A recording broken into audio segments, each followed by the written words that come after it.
Tia, Chuck needs your help. He fell off the ladder. He fell from really high up there. I can go get the first aid kit. Yes. Okay.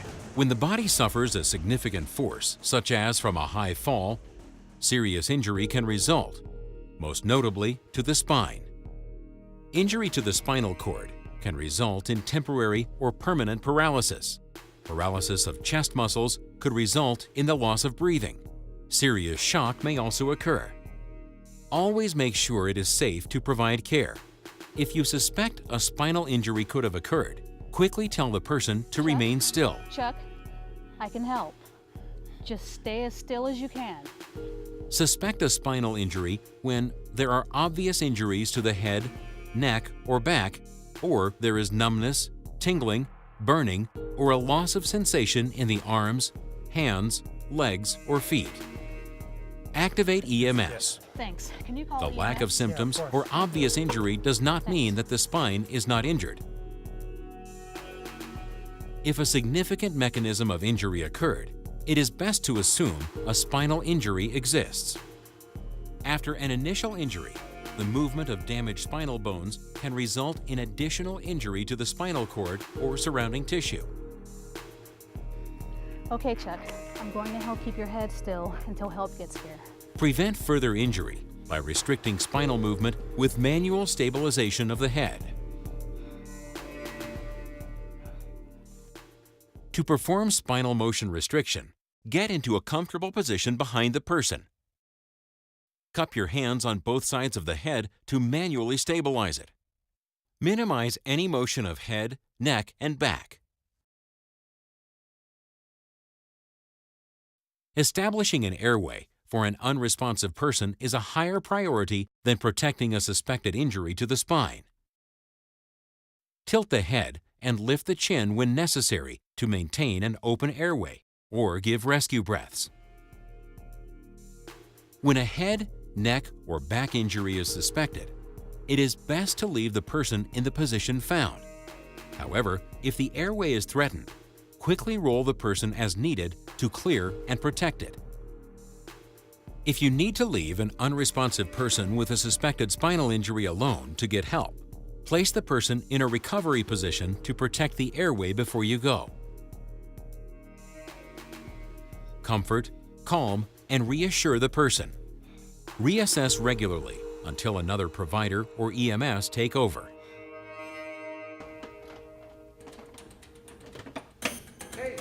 Hey, I need some help out here.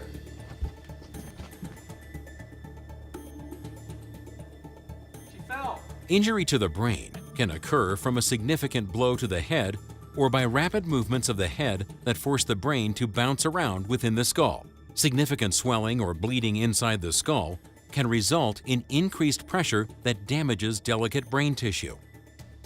Suspect serious brain injury when a blow to the head clearly results in a diminished level of responsiveness. Call 911. Surgical intervention may be the only treatment. Activate EMS without delay and manually stabilize the head with your hands. Do not attempt to stop the flow of blood or fluid from the ears or nose. If the person has a seizure, protect the head as much as possible and prevent her from bumping into nearby objects. Do not restrain the person tightly and do not place anything in her mouth. Seizures will generally last for just a few minutes. When the seizure stops, reassess regularly until EMS personnel take over.